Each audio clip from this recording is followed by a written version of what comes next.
Bon jeudi les filles, je vais inviter Émilie. Donc aujourd'hui c'est un live avec Émilie Vien, la planificatrice, qui va, je suis sûre, nous partager des conseils hyper pertinents pour la gestion du temps, comment prioriser ce qui est vraiment important pour nous.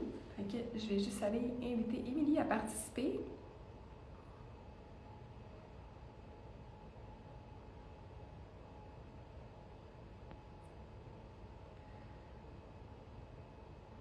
C'est tout le temps le bout plate là, je suis désolée, restez avec nous, ça va être vraiment intéressant avec Émilie.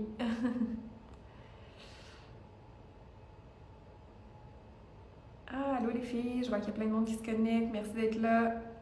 Restez là, Émilie s'en vient. Accepté. Allô, Émilie? Salut, comment vas-tu? Ça va Ça bien, va toi? très bien, merci.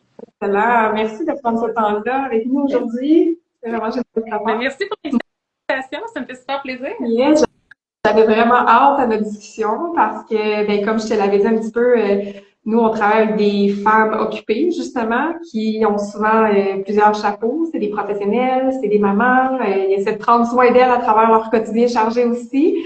Et puis souvent, c'est des femmes qui sont perfectionnistes. Tu sais, c'est des high achievers dans la performance. Puis là, je dis, c'est comme en parlant de nos clientes, mais je m'inclus à 100% là-dedans. Puis moi Fait aussi, que c'est pour ça que, bon, c'est pour ça que je me disais que ton expertise et tes outils seraient sûrement d'une grande aide pour nous.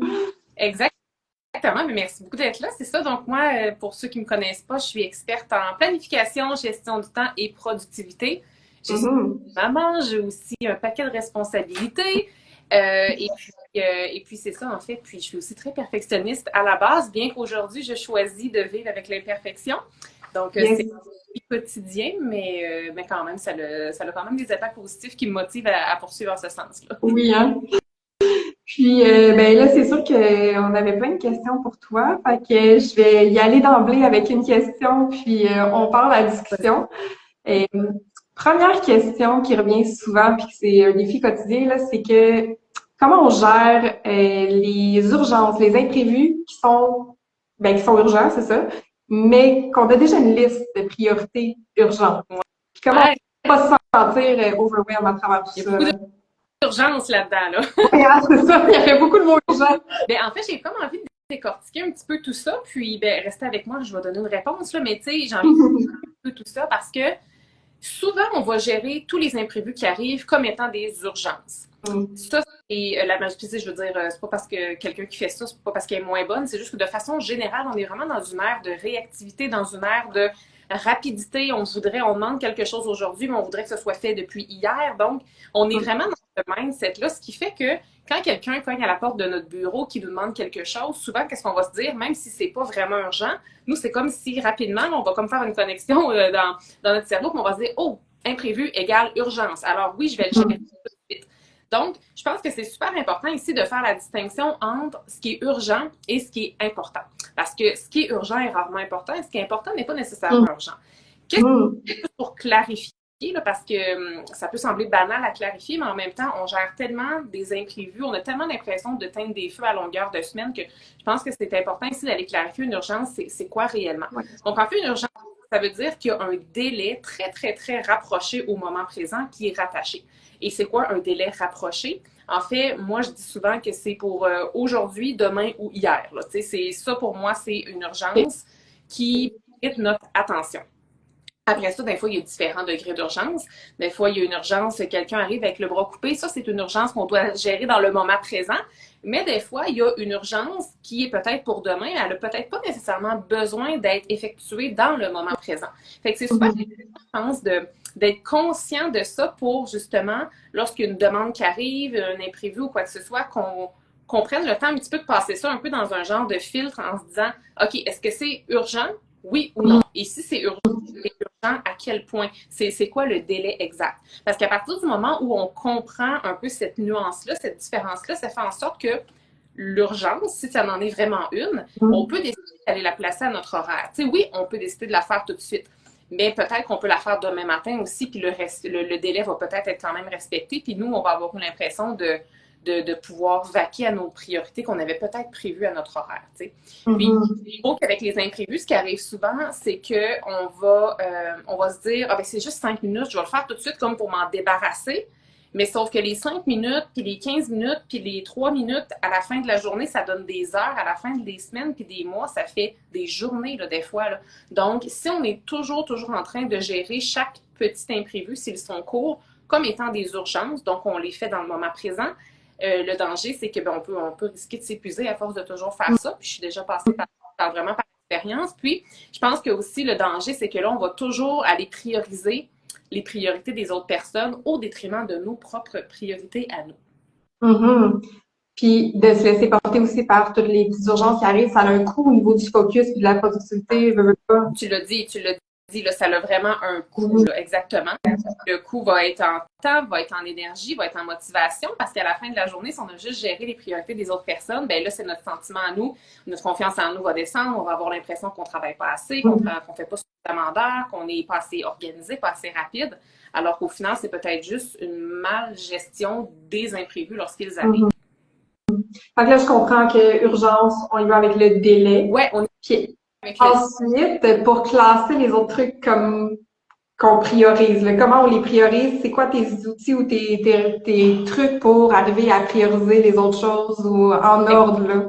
Exactement. Donc, dans le fond, là, j'ai comme un peu clarifié c'était quoi une urgence. Maintenant, j'ai comme un peu clarifié c'est quoi une priorité parce que là aussi, je pense que les gens ont l'habitude de prioriser absolument tout.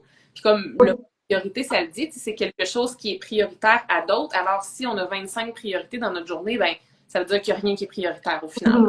Donc, une priorité, juste pour clarifier, c'est quoi une priorité? C'est pas une imprévue, c'est pas nécessairement une urgence, c'est pas une demande nécessairement qui vient de l'externe.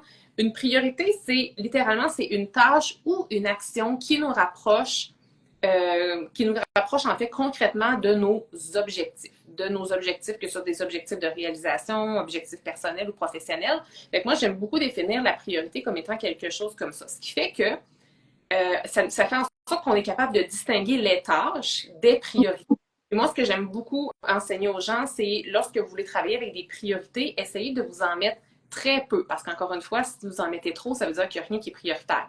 Moi, en termes de, tu sais, pour être dans le concret, là, moi, ce que j'aime proposer aux gens, c'est de définir au maximum une priorité dans la journée et maximum 3 priorités par semaine. Puis là, souvent, les gens sont là, ouais, mais c'est pas assez. Mais là, je suis pas dire non plus, attention, là, je suis comme pas en train de dire qu'il faut que vous fassiez juste une chose dans votre journée puis juste 3 choses dans votre semaine. C'est vraiment pas le cas.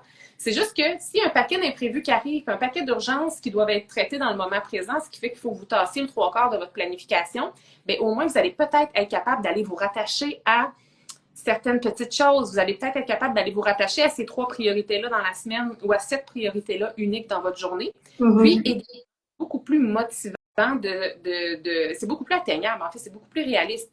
Parce que si on commence la semaine avec 3 priorités, ben, il me semble qu'on commence avec un sentiment déjà un petit peu plus powerful, puis on se dit, OK, comme, je peux y arriver. Alors que si on se met, je sais pas moi, 10 priorités dans notre semaine, puis il y en a qui s'en mettent beaucoup plus, ben là, déjà là, on dirait qu'on commence la semaine avec un poids.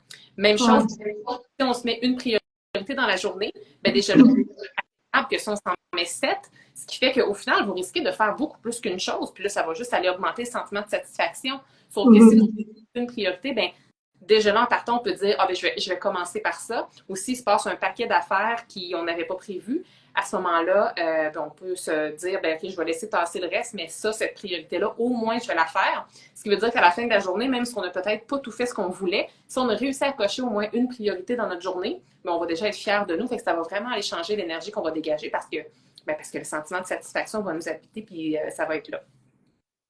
C'est drôle parce qu'il y a vraiment un parallèle à faire avec l'entraînement parce que, tu sais, je dis souvent aux filles d'y aller étape par étape, puis souvent, les filles veulent commencer, là, c'est tout ou rien.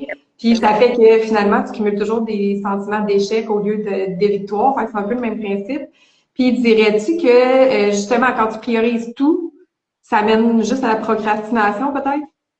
Ça peut être une cause. C'est pas tout le monde qui va procrastiner en priorisant tout, mais c'est que, justement, comme tu le disais d'entrée de jeu avec ta question tantôt, si on priorise tout, là, c'est comme un sentiment de overwhelm qui va nous trahir. Tu sais, je l'ai déjà vécu, puis ça m'arrive encore des fois, by the way, à le vivre, là. On va se sentir vraiment dépassé parce que là, on a l'impression qu'on a trop d'urgence à gérer. C'est comme si on avait 15 feux à éteindre en même temps alors qu'on a juste un seul boyau d'arrosage et qu'on n'a pas d'équipe avec nous. Donc, c'est sûr que si on priorise trop de choses, c'est ce qui risque d'arriver. Il y en a, comme tu le dis, que ça va peut-être les figer. Donc là, on va dire, je ne sais pas par où commencer. Donc là, la procrastination va embarquer. Puis ça peut prendre plein de formes. La procrastination, on peut vouloir s'évader vers des distractions. Puis là, on va prendre notre cellulaire, on peut scroller pendant 30 minutes sur les médias sociaux parce qu'on n'est pas encore, on ne se sent pas prêt à aller attaquer un de ces feux-là. Il y en a d'autres qui vont, au contraire, se convaincre à travers la procrastination qu'ils sont productifs ou productives. Donc, ils vont comme aller dans leur courriel. Puis là, ils vont gérer plein de courriels, pas vraiment urgents, pas vraiment importants, mais comme on est en train de faire quelque chose, on a comme le sentiment d'être productif, alors qu'au fond, tu sais, c'est pas la même chose. Fait, avoir trop de priorités, moi, je trouve que ça va juste un petit peu...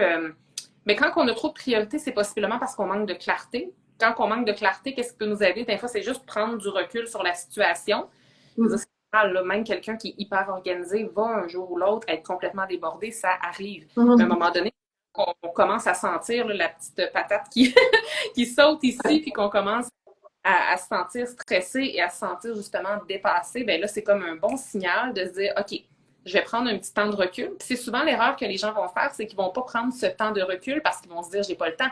Ouais, c'est ça, je vais perdre mon temps. Mais pour vrai, très ironiquement, là, je sais que ça peut sembler contre-intuitif, puis il faut vraiment l'essayer pour être convaincu. Quand on n'a pas le temps, c'est vraiment un signal qu'on doit prendre du temps. Ça veut pas dire 3 heures là, dans sa journée. Des fois, c'est juste un petit 15 minutes pour dire, OK, premièrement, on respire, premièrement. Puis deuxièmement, OK, comme qu'est-ce qui est vraiment prioritaire? Des fois, ça peut nous aider juste de verbaliser le tout à voix haute, parce que là, on va se rendre compte en disant à voix haute, comme si on parlait à quelqu'un. Il y en a qui se font même des vocaux sur leur téléphone, comme s'ils parlaient à quelqu'un. Ça nous aide à créer une distance avec en fait, la tâche à faire et l'émotion qu'on vit peut-être par rapport à cette tâche-là ou à cette priorité-là.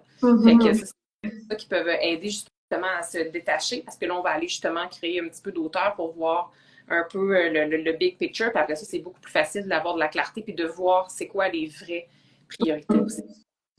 Puis tu parlais tantôt de, tu sais, souvent on va gérer les priorités des autres, on va répondre aux besoins des autres. Y a-t-il une partie de ton travail qui est d'aider tes clientes à apprendre à dire non sans culpabiliser pour justement faire du temps, laisser du temps aux priorités, à leurs priorités? C'est une super bonne question parce que c'est vraiment un sujet qui revient beaucoup en fait auprès de mes clientes avec qui je travaille en accompagnement, puis et également plein de monde dans ma communauté en général. Dire que ma clientèle, un peu comme toi, est très féminine, puis en tout cas, j'ai aucune étude scientifique qui le prouve derrière moi, sauf que les femmes, nous sommes très bonnes pour être au devant des autres, on est très bonnes pour faire plaisir, donc souvent dire non va être plus difficile. Puis, donc, pour répondre à ta question, oui, c'est vraiment quelque chose qui revient. Puis, c'est sûr, il y a la culpabilité, des fois, qui embarque.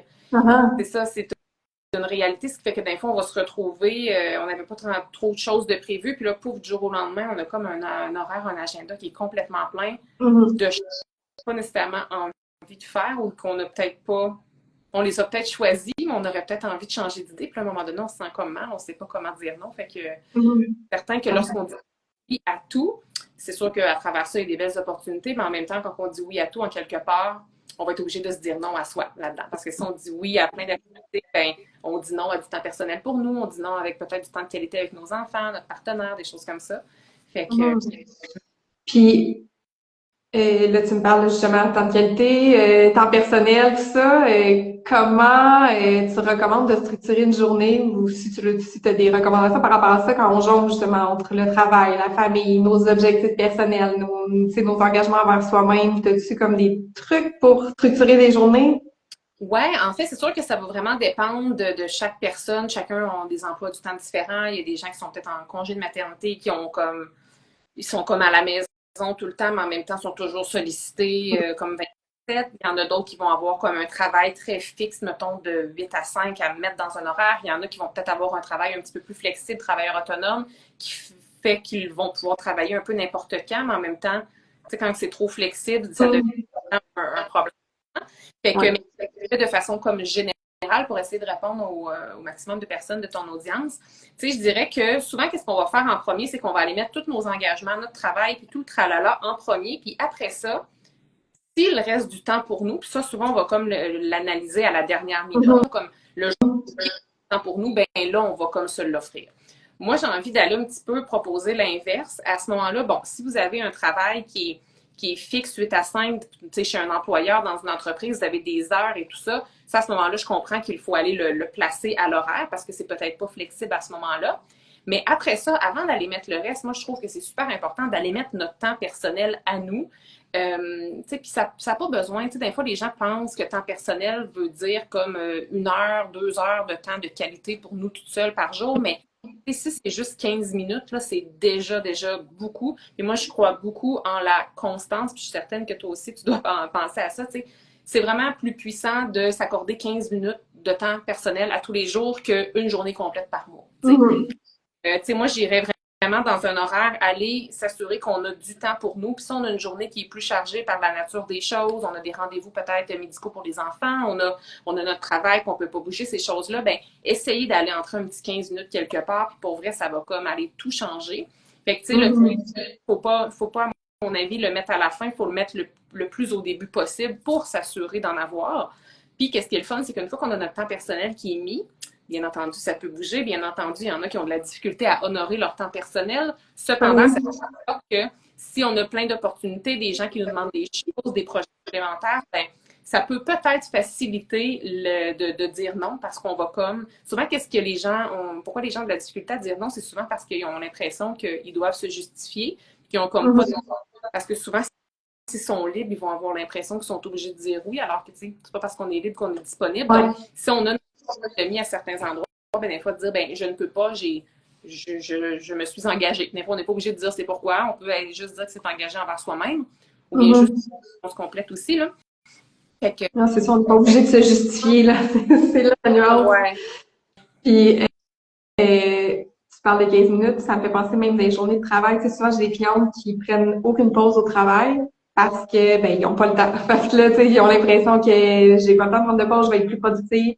Sauf que, en tout cas, moi, ce que j'ai appris puis ce que j'essaie de leur enseigner, c'est que de t'accorder ne serait-ce qu'un 10 minutes de pause pour juste te lever, marcher, aller te changer les idées, va faire en sorte qu'à la fin de ta journée, tu vas avoir été plus productive au bout de la ligne. Mais c'est difficile je sais pas, tu sais, comme t'as-tu des façons de l'expliquer ou des trucs pour se forcer à prendre ces pauses-là? Parce que même quand tu le sais consciemment, quand tu as une journée vraiment bien remplie, on dirait que de te forcer à t'arrêter pour prendre une pause, c'est pas simple. C'est pas...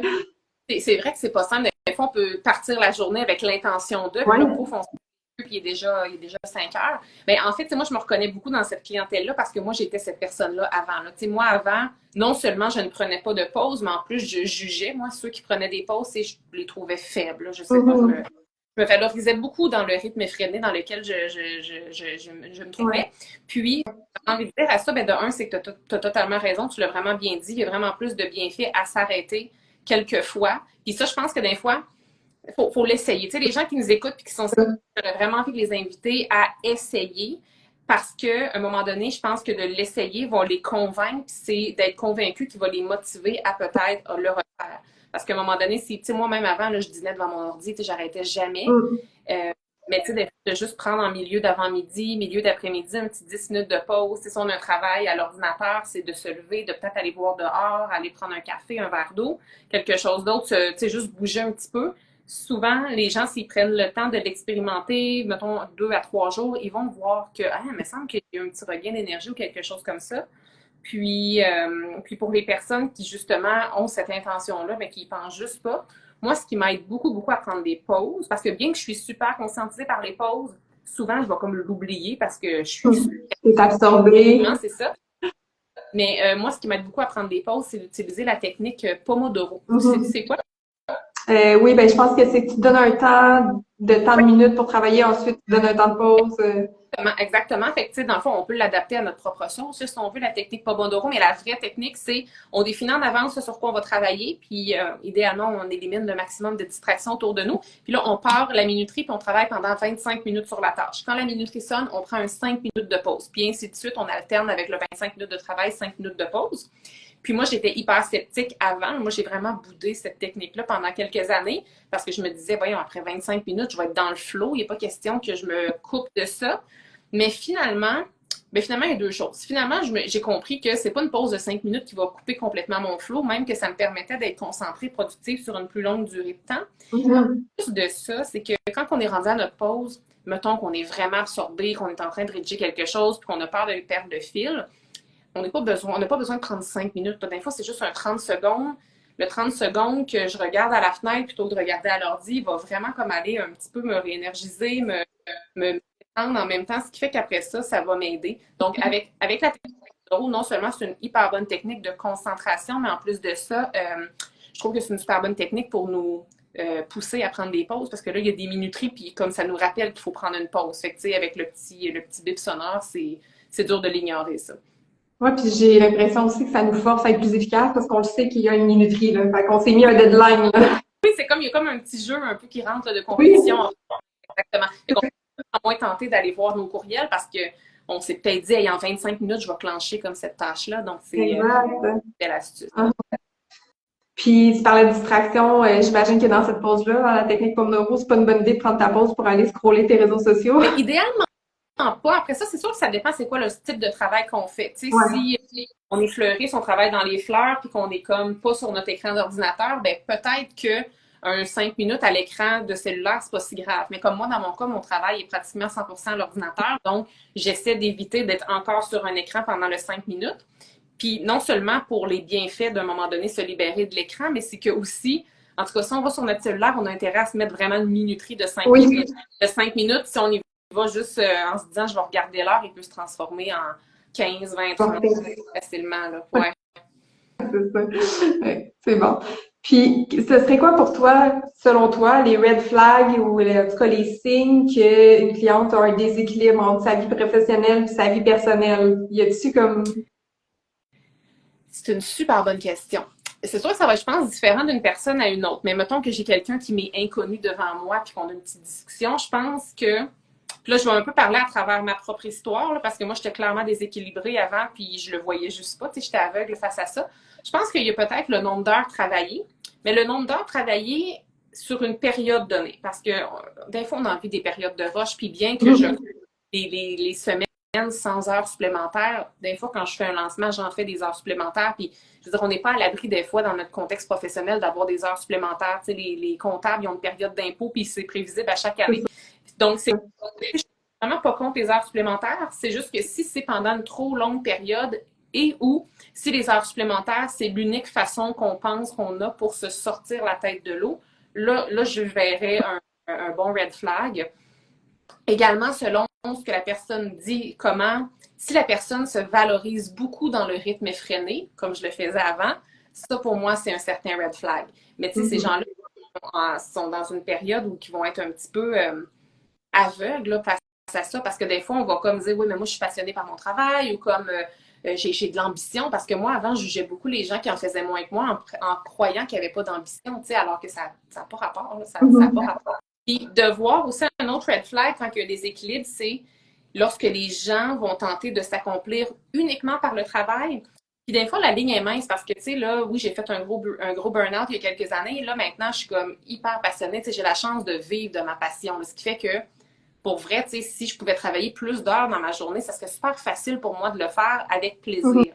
Donc, quand on aime beaucoup ce qu'on fait, qu'on est très absorbé, des fois, la ligne est mince. Parce qu'on va se dire, ouais, mais je suis pas en surmenage, j'aime ce que je fais. Sauf que quand même, je pense que à un certain moment, on a besoin d'apprendre à décrocher. Puis un autre très bon flag, ça serait si les gens à qui je parle, ils ont comme pas de passion ou comme ils pratiquent pas d'activité. Parce que moi, avant, j'avais oublié, moi, toutes mes passions, comme je me rappelais plus du tout ce qui m'animait. J'ai redécouvert quand j'étais en arrêt de travail finalement, mais comme les gens qui n'ont comme pas de passion autre que le travail, ça aussi pour moi, ça serait un red flag. Ah, c'est bon. On a une question dans notre check-in cliente à chaque semaine, c'est s'ils pratiquent un hobby pour le plaisir. Fait que là, on est quand même capable de voir si ça prend du temps pour elle autre que entraînement ou tu sais, parce que c'est ça, je pense que c'est important. Là. Très bon, très bon. Et good, ben ça fait le tour de plein de bons points. Honnêtement, là, si mettons je veux résumer, là, premièrement, pour organiser nos semaines, nos journées, on se fixe 3 priorités pour la semaine, une priorité par jour. Ce qui est urgent, c'est les délais très, très, très courts. Donc, rappelle-moi les délais, t'as dit, c'est max, mettons, dans une journée. Exact. Tu sais, moi, les délais, moi, c'était aujourd'hui, demain ou hier. Là, Oui, fait que ça, c'est une urgence. Le reste, c'est pas des urgences. Puis, équilibre vie-travail, comment structurer ça, c'est super bon. Et pour vrai, moi, je vais réécouter le live en prenant des notes, là, c'est clair. Je suis clairement des trucs à remanier aussi, là. J'ai vraiment envie de rajouter quelque chose, si tu me permets, parce que j'ai parlé des imprévus au début, puis j'ai comme dit quelque chose d'important. Tu sais, les imprévus, il n'y a rien de plus prévisible que des imprévus, là, au sens où il va toujours avoir des imprévus. Ça va toujours faire. C'est super important de faire aérer notre horaire. Tu sais, moi, je prône la planification, mais je prône pas la planification au quart de tour, aux 15 minutes, parce que si notre horaire est trop serré, trop rigide, dès qu'il y a un mini imprévu, ça va faire éclater toute la patente. Donc, c'est super important de comme se prévoir du temps pour les imprévus. Puis là, on n'aime pas ça, comme prévoir du vide dans l'horaire parce qu'on a l'impression que c'est pas productif, mais je vous assure que tout le monde va vivre des imprévus. Fait que, allez-y avec un pourcentage qui fait du sens pour vous selon votre réalité. Est-ce que vous vivez 10% d'imprévus ou comme 50% d'imprévus? En fonction de ça, ça serait intéressant de libérer son horaire consciemment avec ce pourcentage pour être capable justement d'arriver dans des, de finalement arriver dans notre semaine avec un horaire qui est sain, même s'il y a des imprévus. Puis si, comme par magie, s'il n'y a aucun imprévu dans la semaine, ben ça va être le moment de peut-être prendre soin de soi si on peut couper dans nos heures professionnelles, par exemple. Sinon, c'est peut-être de justement commencer à travailler sur des projets qu'on va mettre le temps plus tard parce qu'on n'a supposément pas le temps. Oui, exact. Ça va faire en sorte que si c'est un imprévu, ben, ça va pas avoir un impact sur plusieurs semaines parce que là, tout se déborde. Ça peut être sur des mois même, là. Exact, ouais. C'est vraiment une bonne chose. Puis, ça m'a fait penser à quelque chose, puis j'ai reperdu mon idée, Caroline devine. Je te reposerai la question à un autre moment donné. Ben, merci pour ton temps, Émilie, vraiment. Je pense que on a vu plein de trucs super pertinents. J'espère que celles qui vont écouter, soit qui étaient là en live ou qui vont écouter en rediffusion, ça va les inviter à peut-être revoir leur emploi du temps puis mettre des trucs en pratique. Puis, si les filles veulent justement continuer de s'inspirer de tes conseils, où est-ce qu'elles peuvent te suivre? Oui, donc là, présentement, on est sur Instagram, donc vous pouvez me joindre sur Instagram. C'est pas mal ma plateforme de médias sociaux préférée. Sinon, j'ai aussi une page Facebook et aussi une page TikTok depuis très, très, très récemment. Oh! Ouais, à l'aise. Fait que pour les médias sociaux, c'est ça. Sinon, en fait, sur mon site web, laplanificatrice.com, il y a un paquet d'outils. Il y a une bibliothèque de ressources gratuites, des outils en lien avec la saine gestion de temps qu'on peut télécharger.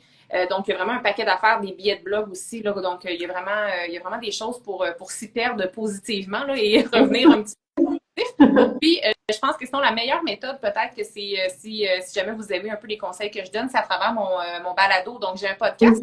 Ça s'appelle le podcast 168 heures. Donc, mais je libère en fait un épisode aux 2 semaines, les lundis. Et puis, vous pouvez comme aller voir l'épisode qui vous parle le plus, puis commencer par celui-là. C'est très, très concret, très pratico-pratique. Plein de bons conseils en lien avec la planification et la gestion du temps. C'est vraiment des super outils gratuits que tu partages à travers ton podcast. Moi, c'est comme ça que je t'ai découverte, puis je tombe en amour avec ton contenu. Puis si les gens justement consomment ton contenu puis veulent aller plus loin, je pense que tu offres aussi des services. Exactement. Donc oui, j'offre accompagnement personnalisé. Donc j'ai un programme qui s'appelle le programme Croissance. Tout est sur mon site web. Également, je suis la créatrice je le cherche, là, je l'ai comme pas à côté de moi, d'un agenda imprimé. Oui. Donc l'agenda 2025, là, au moment où on se parle, il est en vente. Donc voilà. Très populaire. Oui, très populaire. Oui. Excellent, parce que si ça fait un bout de temps que vous suivez Émilie, ceux qui la connaissent, puis que, parce que souvent, les gens vont écouter des podcasts, vont consommer plein de contenus qui va les allumer, qui vont trouver hyper pertinents, mais ils mettent rien en action, ben là, ça serait le moment de prendre les services d'Émilie, parce que, à un moment donné, écouter des trucs puis lire des trucs, ça a sa limite aussi. Fait que je pense qu'on peut faire un bout de chemin par soi-même, mais à un moment donné aussi, il y a des services d'accompagnement. Exactement, puis c'est ça. Dans le fond, c'est très personnalisé, ce qui fait que contrairement au podcast où on écoute plein de conseils puis on se dit OK, par quoi je commence, ben là, comme moi, je suis capable de l'enligner. Ben, merci encore, Émilie, pour ton précieux partage, puis on se reparle un autre moment donné. C'est vrai que merci! Bonjour! Bye bye!